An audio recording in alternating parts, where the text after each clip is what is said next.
quiero agradecer la oportunidad de compartir una vez más con las colegas de la Escuela de Enfermera Ana Neri. Agradezco de manera particular a Ana Beatriz por su invitación a posgrado de la escuela, a la dirección de la escuela, a la posibilidad, bueno, de estar una vez más, aunque sea por esta vía, compartiendo un poco los conocimientos. Eh, la mesa, que ya debe haber sido anunciada, se titula Violencia de Género en Masculinidades, un debate necesario. Y específicamente se solicitaron que ofreciera yo y que hablara un poco sobre la construcción de género y salud.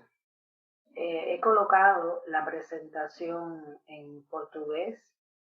pero como hace tanto tiempo que no hablo el portuñol, preferí hablar despacio y vagando en español y me parece que iba a quedar un poco mejor. Entonces,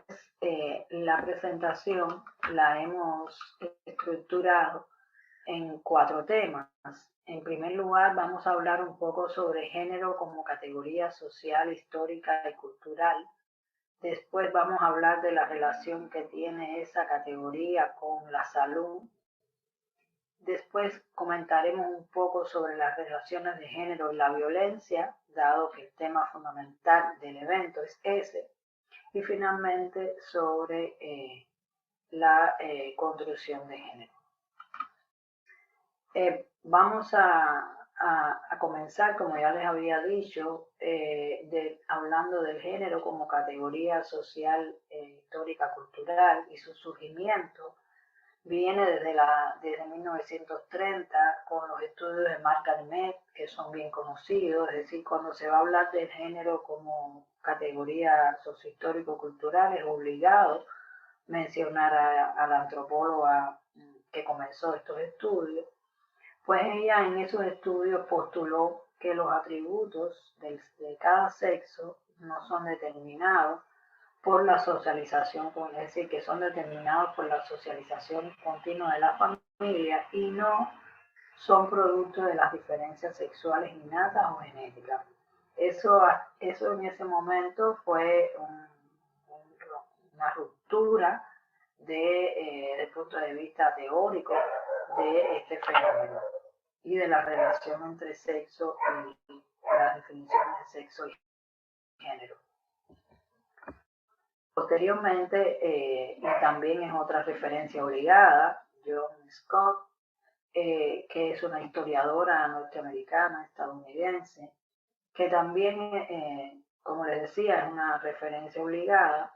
apunta específicamente que no se debería solamente interesar por la historia de las mujeres, es decir, tanto de las mujeres como de los hombres. Y ella apunta de manera muy particular que con eso se puede descubrir el alcance de los papeles o los roles sexuales, del simbolismo sexual, de las diferencias que las sociedades, es decir, que las sociedades en los diferentes periodos de la historia, para encontrar qué significados tuvieron y cómo funcionaron para mantener el orden social o para promover, y con eso para promover su cambio, porque ella hacía énfasis en esos elementos importantes a la hora de trabajar la categoría del género como el género como categoría social, como categoría cultural, pero también como categoría histórica. Por eso se le llama que es una categoría sociohistórico-cultural. Y esa relación de esa categoría también en los últimos años, es decir, ha tenido todo un desarrollo en ese sentido, y en los últimos años pues se habla ya también de esta categoría como relacionada con las concepciones procedentes de la teoría histórico-cultural. Y desde ese punto de vista se plantea entonces que el género es un sistema social de significados, de normas, de costumbres, de valores y creencias, que asigna deberes, prohibiciones, asignaciones y posibilidades a cada persona en función de su sexo. Y de acuerdo con esa concepción de género, pues estos investigadores hablan del género, de cómo se hace el género, es decir, del modelo sociocultural de género. Y cuando hablan del modelo sociocultural de género, eh, tienen en cuenta cómo el género transversaliza todos los fenómenos de la sociedad. Y por eso es que plantean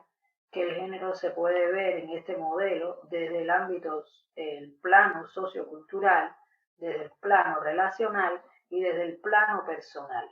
Y en el plano sociocultural, que incluye el sistema de organización social y que se relaciona con las tradiciones, las costumbres, los valores y las leyes, es decir, cómo de la estructura, de la macroestructura, también en ese sistema relacional de la macroestructura, tiene influencia los elementos del género. Desde el plano relacional, habla del modelo de relacionamiento entre hombres y mujeres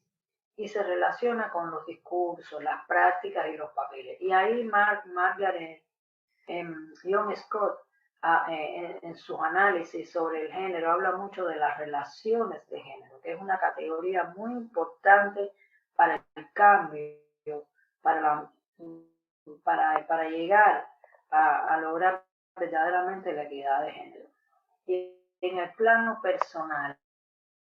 se habla de la identidad y actitudes personales. Cuando se relaciona en este caso entonces con las creencias, la fantasía y los estereotipos. Por lo tanto, es esta concepción de este modelo, desde el punto de vista de la que les habla, considera que tiene una base importante en su relación con la salud. Y esta relación va precisamente por que esta relación de género, es decir, como categoría que transversaliza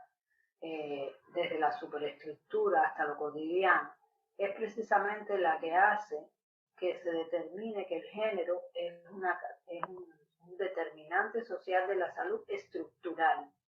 Y así se puede ver en el modelo de determinantes sociales de la salud, que es un modelo bien conocido, donde las determinantes estructurales de las desigualdades en salud, el género ocupa un lugar importante, es decir, tanto como la clase social, la etnia, la educación, es decir, es una de las categorías importantes para lograr incluso el desarrollo y para como un determinante de la salud. Y es por eso que el género ha ocupado y sigue ocupando un lugar importante en los objetivos que se han planteado para el desarrollo de la humanidad. En este caso, en los objetivos de desarrollo del milenio, estuvo entre uno de los objetivos de desarrollo del milenio, y aunque cuando se hicieron los informes y los análisis de los objetivos que se cumplieron con relación a los objetivos de desarrollo del milenio, este objetivo alcanzó algunos avances con relación a cuando se plantearon los objetivos, todavía no es un objetivo resuelto. Por lo tanto, en los objetivos de desarrollo sostenible o sustentable, también ocupa un lugar. Es decir, en esos objetivos también el género, la igualdad de género, sigue ocupando un lugar importante y ahí su relación con los elementos de la salud. Es decir, ¿y cuáles son un poco más adelante? Vamos a hablar un poco más sobre eso, cuáles son las implicaciones a la salud que puede tener este determinante sociocultural e histórico que es el género en la salud, desde varios puntos de vista. ¿cómo se construye ese género? ¿Cómo es construido el género? Los principales estudiosos del tema coinciden que existen tres dimensiones fundamentales para la construcción del género, digamos, desde la infancia. Es decir, en este caso he trabajado durante varios años, creo que ya en este año cumplo los 10 años de estar investigando sobre el género en la infancia. Un poco se ha trabajado o se ha pensado o se afirma también que hay tres maneras o tres dimensiones con las que se construye el género. Una es la familia, la otra es la escuela y la otra son los medios de comunicación. Es decir, esas son las tres vías, digamos, por las que se construye el género en las personas, es decir, que tienen influencia para las construcciones de género en las personas que hacen que después ese niño se convierta en un adulto con determinados posicionamientos y determinadas naturalizaciones con relación al género. Entonces, esa construcción del género comienza incluso antes de que nazcan las personas. Es decir, cuando se prepara el ajuar del bebé, del niño o la niña que van a nacer, ya desde ese momento se está fomentando una construcción de género de un tipo o del otro. Y es el caso, y esto no solamente lo hace la familia, sino también todo el marketing de la comercialización de productos afianza esa construcción cuando esos ajuares tienen características específicas como el rosado y el azul, la delicadeza o la estructura. Si usted mira esas dos fotos, usted puede ver que hasta la forma de colocar los ajuares del bebé tienen diferencias, es decir, no solamente las diferencias están en el color, el rosado y el azul, las diferencias también están en también están en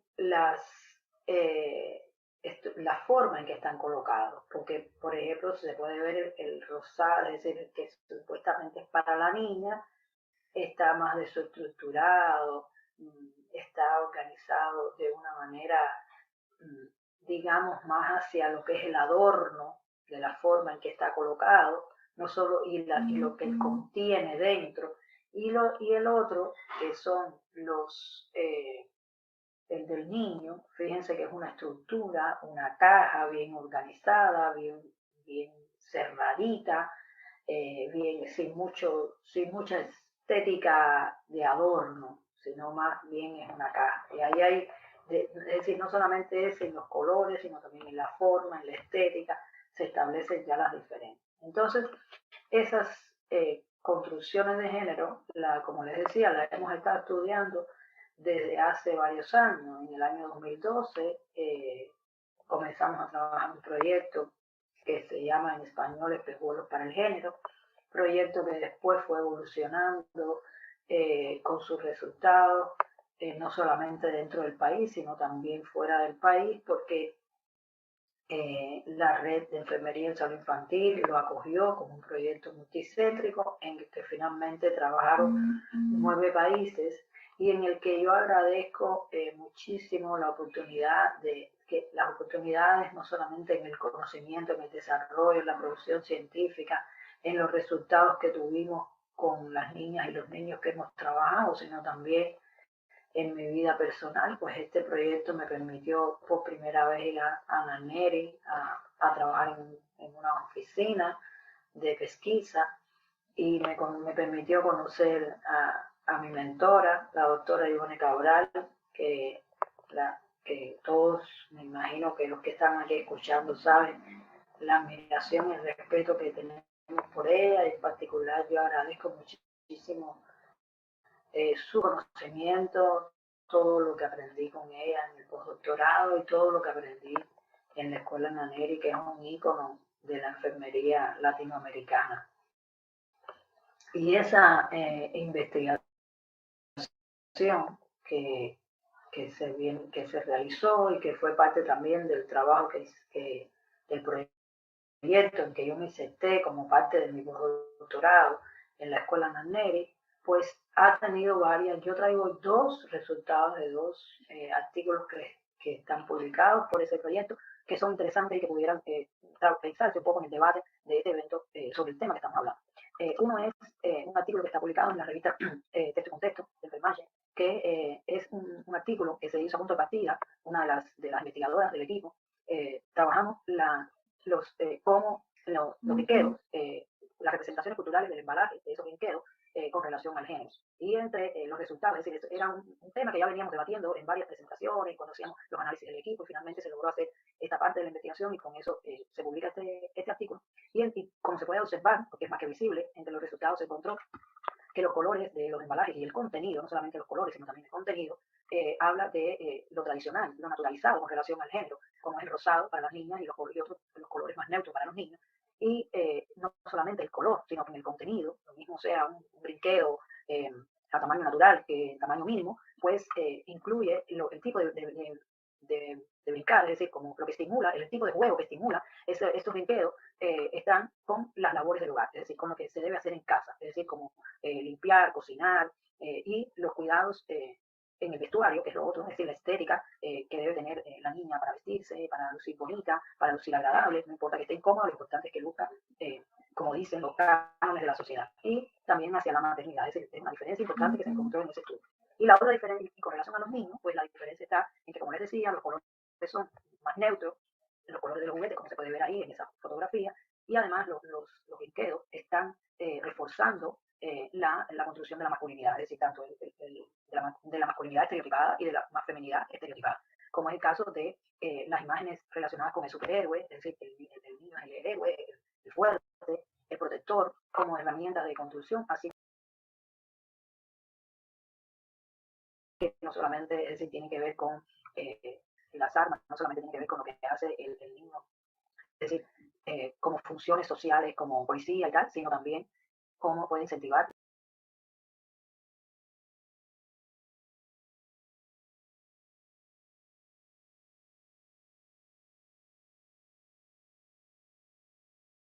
Entonces, esos resultados, que son bien interesantes, esos dos resultados que se tuvieron bueno, en ese artículo, que se debate de manera general, son los principales resultados, pues nos están hablando de cómo se construye el género desde la infancia y cómo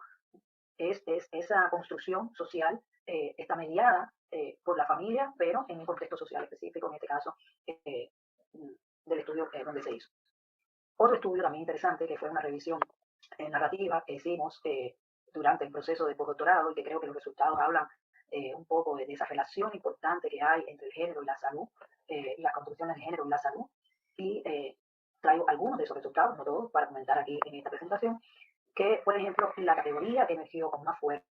o el tema que emergió con más fuerza en este estudio, de los artículos que se seleccionaron finalmente después de todo el proceso de tamizaje que se hace en este tipo de revisiones, fueron los relacionados con las relaciones de género y la violencia. Fue el que mayor emergió dentro del estudio. Y entre esos resultados,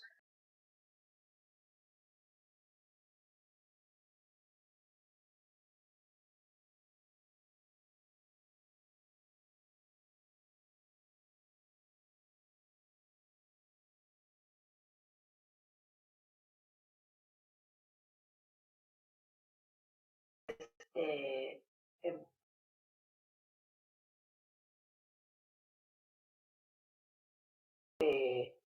durante el proceso de postdoctorado y que creo que los resultados hablan un poco de esa relación importante que hay entre el género y la salud,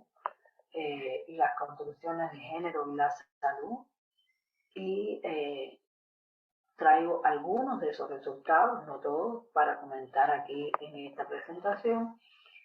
que, por ejemplo, la categoría que emergió con más fuerza, o el tema que emergió con más fuerza en este estudio, de los artículos que se seleccionaron finalmente después de todo el proceso de tamizaje que se hace en este tipo de revisiones,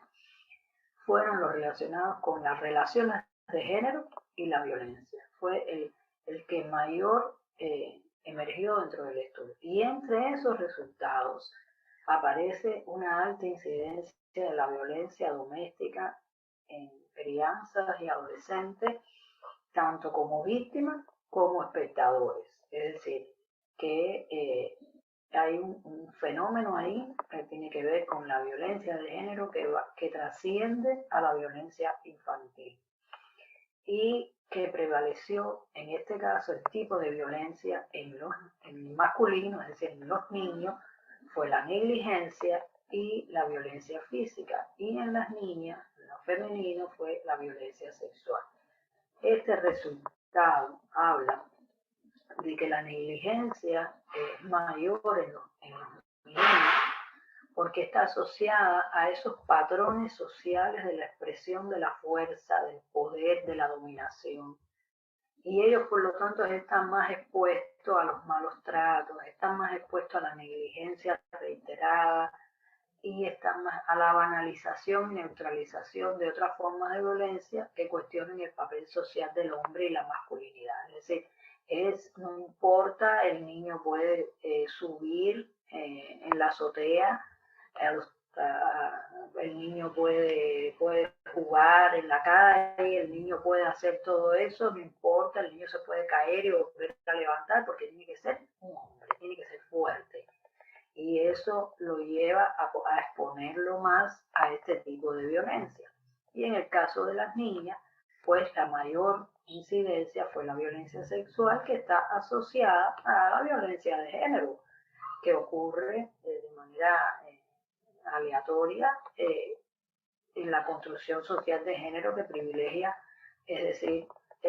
lo masculino, es decir, el poder del hombre sobre la mujer, sobre la niña, y que la niña es vista, según estos estudios, según sea en otros estudios, como una mujer en pequeño. Y entonces yo tengo todo el derecho de violentarla y de usarla como me parezca, porque yo soy el que tengo, es decir, el hombre es el que tiene el poder en esa construcción de la masculinidad y la feminidad. Otro resultado también de este estudio son los estudios que abordan la violencia entre los niños y los adolescentes, es decir, entre las crianzas y adolescentes, que describe que los niños son más violentos y más agresivos que las niñas. Y en esa asociación de la violencia, lo que en ese estudio lo que se dice es que los niños utilizan más la confrontación directa con la violencia física para posesionarse dentro de los grupos, como uno de los resultados de ese estudio. Otro resultado también interesante, y que yo me imagino que si hacemos ese estudio ahora, después de pasar la pandemia, o pasar, ¿no? Porque no la hemos pasado todavía, después de este periodo de pandemia y el uso de las tecnologías de la información y la comunicación, del Internet, por niños y adolescentes, me imagino que este resultado está mucho más potenciado. Pues en estos estudios y que se replica el patrón de las relaciones personales en las relaciones del Internet. Por lo tanto, se le llama ciberbullying, que es un tipo de bullying que pueden recibir niños y adolescentes, y que en ese estudio específicamente la tasa es mayor para las niñas que para los niños, porque fue un estudio con adolescentes, y que ellos tienden a ser víctimas y después, es decir, que generalmente los que fueron víctimas después se convierten en agresores. Y eso es otro resultado también interesante. Que en ambos censos, es decir, en ambos censos haber sido perpetrador mostró que positivamente una asociación con haber sido víctima. Es decir, esto es uno de los resultados también que se replica en las relaciones, en el tipo de violencia, relaciones personales, no solamente en el Internet. Y otro resultado también es que las crianzas expuestas a la violencia de género que fueron remitidos a consulta clínica, las diferencias son significativamente altas, es decir, hay diferencias significativas entre la población normal. Es decir, que si los niños atendidos expuestos a violencia de género, sus afecciones psicológicas y psiquiátricas son más altas que los que la población que no fueron sometidos a este tipo de violencia. En ese sentido, se dice que la prevalencia clínica de los síndromes es significativamente superior con respecto a los menores, es decir, 10 veces más que la población normal. Y que en el caso de las niñas tienen prevalencia superior en estos estudios. Entonces, con este análisis que un poco a solicitud de Ana Beatriz y del colectivo de profesores me pidieron comentar y abrir este panel, y lamento mucho no poder estar de manera presencial online porque yo estoy haciendo este video para enviarlo y después estoy a la disposición a través de Ana Beatriz o de la vía que decidan de hacer un debate con preguntas, respuestas y tal. Yo quisiera terminar esta presentación con tres preguntas que yo creo que nos quedan por hacer, porque es decir, estas investigaciones siempre nos dejan una puerta abierta para hacer otras y para pensar de otra manera. La primera pregunta sería, ¿cuál es la influencia, cómo influencia esta categoría de género como categoría sociocultural en las investigaciones sobre la infancia? Cuando yo me pregunto esto es porque muchas veces, o de manera general, las investigaciones de cualquier tipo que se hagan sobre la infancia y otro tipo de investigación, la segunda pregunta también tiene que ver con eso. Los resultados, cuando se hace un análisis de resultados según el sexo biológico, generalmente el resultado, incluso que tiene que ver con afecciones u otro tipo, no se tiene en cuenta el análisis o la influencia de esa categoría sociocultural en ese resultado. Entonces, yo creo que todavía eso es un debe que tenemos, es decir, a la hora de hacer un análisis de los resultados de investigaciones, bien sea del área de la clínica, comunitaria, pues ver cuál es la influencia en ese resultado de esa construcción de género sociocultural. Y lo mismo sucede con los resultados de estudios de salud en general,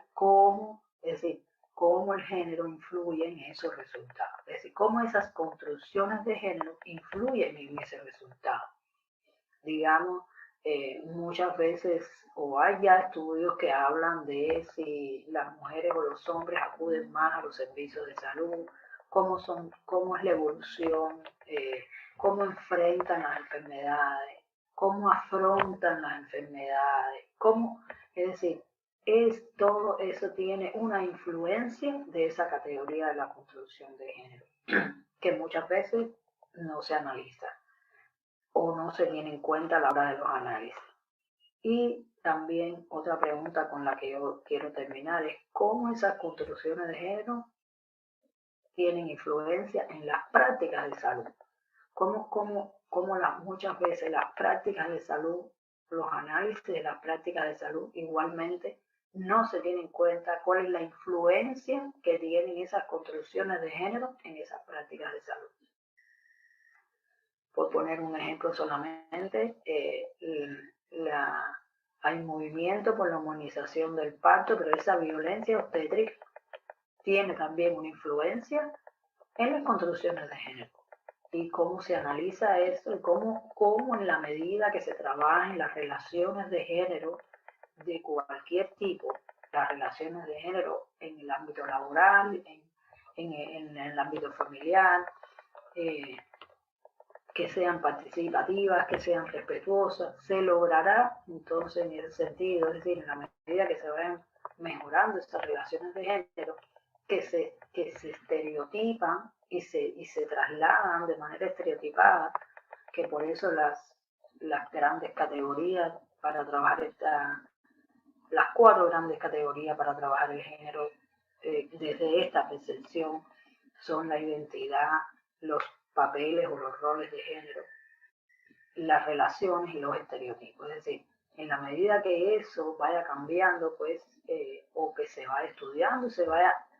desnaturalizando los estereotipos que muchas veces hasta los propios prestadores de salud tienen a la hora de enfrentar un fenómeno. Los investigadores a la hora de analizarlo, pues se podrán obtener otros cambios. Entonces, con esto termino mi presentación y vuelvo a agradecer muchísimo la posibilidad de haber estado con ustedes al menos este tiempo.